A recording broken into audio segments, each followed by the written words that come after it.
علامہ اقبال کی نظم شکوہ جواب شکوہ میں نے پڑھی، بانگ درا مجھے میرے بڑے بھائی صاحب نے بھیج دی تھی۔ ایک شعر تو وہ ہے بانگ درا کا جو میرے تحت الشعور میں کہیں چپک گیا تھا اور میری پوری زندگی کو اس نے ایک رخ پر ڈالا ہے۔ وہ زمانے میں معزز تھے مسلمان ہو کر اور تم خار ہوئے تاریک قرآن ہو کر۔ دیکھیے یہ بات صرف اقبال نے نہیں کہی، وہ داڑھی مڈا تھا، عالم تو نہیں تھا۔ یہی بات کہی 14ویں صدی کے مجدد اعظم شیخ الہند مولانا محمود حسن اسیر مالٹا نے۔ 4 سال کی اسیری کے بعد جب رہائی پا کر آئے تھے 1920 میں، اور رہائی کیوں ملی تھی کہ ٹی بی 3rd سٹیج کو پہنچ گئی تھی۔ انگریز ڈرتا تھا کہ اگر ہماری اسیری ہی کے اندر کہیں انتقال ہو گیا تو کہیں طوفان اٹھ جائے گا، لہذا چھوڑ دیا۔ دیوبند میں ایک جلسہ منعقد ہوا اور وقت کے سارے بڑے بڑے علماء موجود، اشرف علی تھانوی صاحب موجود، شبیر احمد عثمانی صاحب موجود، مولانا حسین احمد مدنی موجود، ہمارے جو پاکستان میں مفتی محمد شفیع صاحب موجود، اور انہوں نے یہ واقعہ لکھا ہے اپنی کتاب میں وحدت امت میں کہ شیخ الہند نے کہا کہ ہم نے تو اپنی 4 سالہ دور اسیری میں جتنا ہی غور کیا ہے، ہمیں اپنے زوال کے 2 اسباب نظر آئے ہیں۔ ایک ہمارا قرآن کو ترک کر دینا، یہ لفظ ہے اس کے اندر، نوٹ کیجئے۔ حالانکہ علماء نے قرآن کو ترک کیا ہے، لیکن اگر آپ نے کہا نہیں تو یہ صحیح نہیں ہے، کیا ہے۔ ان کا سارا زور فقہ پر ہے، حدیث پر ہے، زیادہ زور قرآن پر نہیں ہے۔ صحیح بات ہے۔ کہنے والا کون ہے؟ شیخ الہند۔ ایک ہمارا قرآن کو ترک کر دینا اور دوسرا آپس کے اختلافات۔ اور مفتی شفیع صاحب نے اس کے اوپر پھر یہ گرہ لگائی کہ حضرت شیخ نے جو 2 باتیں کہی تھی حقیقت میں ایک ہی ہے، ہمارے اختلافات بھی اسی لیے کہ ہم نے قرآن کو ترک کر دیا۔ تو یہ ہے ایک شعر جو میرے ذہن میں چپک گیا تھا۔ پھر قرآن سے اللہ نے جو ایک مناسبت دی، ذہنی قلبی، اللہ کا شکر ہے، اللہ کا فضل ہے۔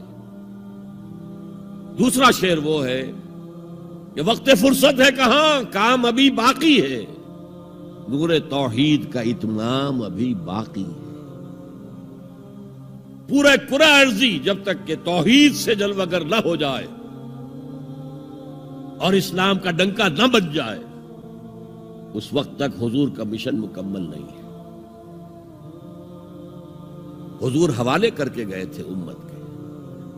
خطبہ حجۃ الوداع میں آپ نے سوال کیا الا هل بلغت، اور 1.25 لاکھ کے مجمع نے جواب دیا انا نشهد انك قد بلغت الرسالۃ واديت الامانۃ ونصحت الامۃ وكشفت الغمۃ۔ ہاں حضور ہم گواہ ہیں، آپ نے حق رسالت ادا کر دیا، حق امانت ادا کر دیا، مسلمانوں کی خیر خواہی کا حق ادا کر دیا، امت کی خیر خواہی کا، اور گمراہی کے پردے چاک کر دیے۔